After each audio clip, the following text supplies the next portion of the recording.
promotions, but by then it was all over for Luis Montenegro.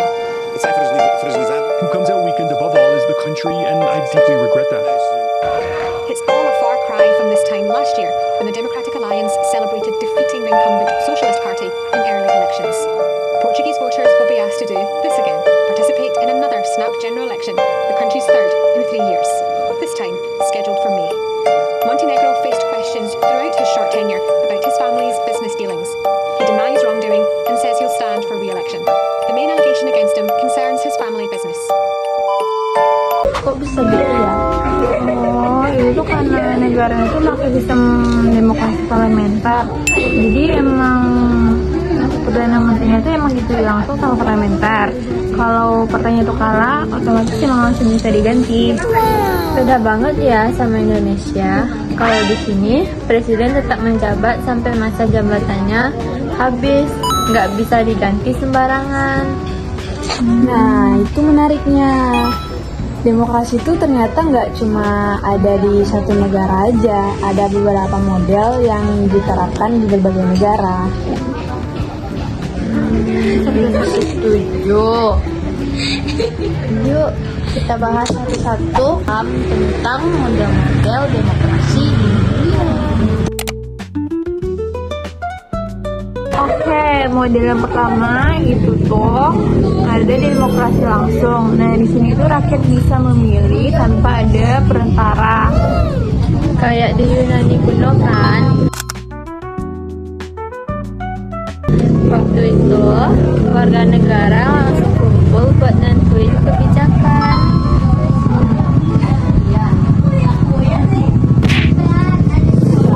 Sekarang yang masih menerapkan model seperti itu Swiss. Mereka sering ngadain referendum, jadi rakyat bisa langsung memilih setuju atau enggak terhadap kebijakan tertentu.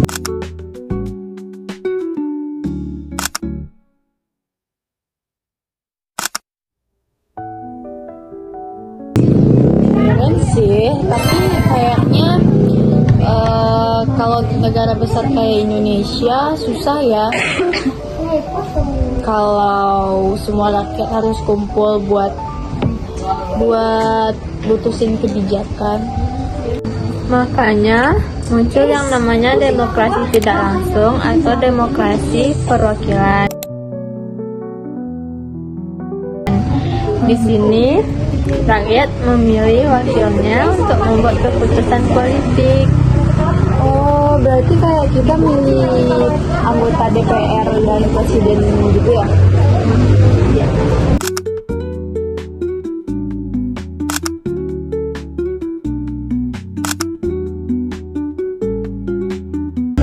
Ya, jadi rakyat itu tetap bisa berdaulat, tapi diatur oleh orang-orang yang dipercaya buat ngurus kepentingan publik itu lah.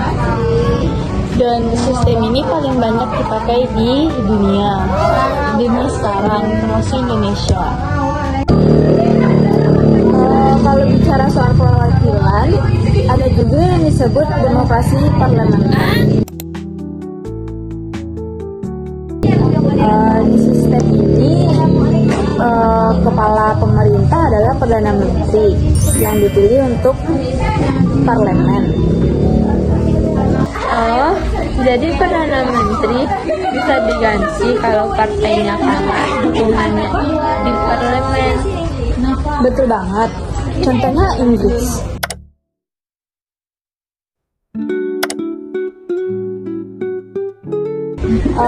Kalau partai penguasa kalah dalam pemilu parlemen, otomatis pemerintahnya berubah. Oh, jadi kekuasaan eksekutif dan legislatifnya itu saling terkait ya? Makanya disebutnya sistem parlementer. Tapi kelemahannya pemerintahan bisa sering gonta-ganti kalau koalisinya pecah ya? Iya, itu salah satu risikonya. Kalau di demokrasi presidensial kayak di Amerika Serikat atau Indonesia,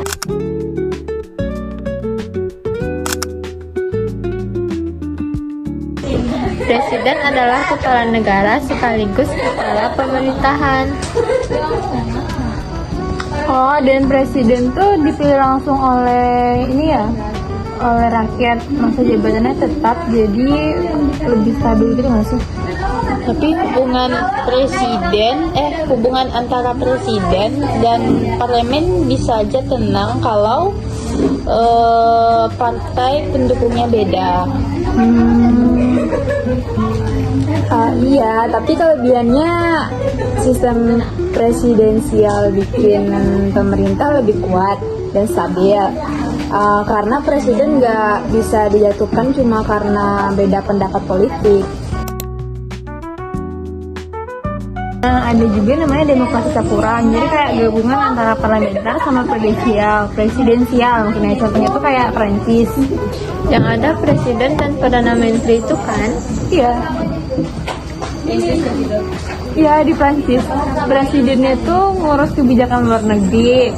Terus kayak sedangkan perdana menterinya itu ngurus urusan dalam negeri. Jadi ada pembagian kekuasaan tapi kayak saling kerjasama gitu loh. Berarti fleksibel ya, bisa menyeimbangkan dua sistem sekaligus.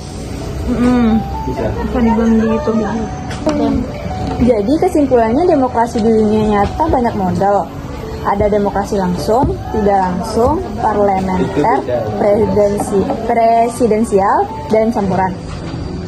Setiap model punya kelebihan dan kekurangannya masing-masing, tergantung kondisi negaranya. Kalau menurut aku yang penting tuh kayak semuanya tetap menjunjung prinsip utama sih, kayak kekuasaan yang tertinggi itu berada di bawah tangan rakyat. Setuju banget. Jadi demokrasi itu bisa beda cara, tapi tujuannya sama, demi kesejahteraan rakyat.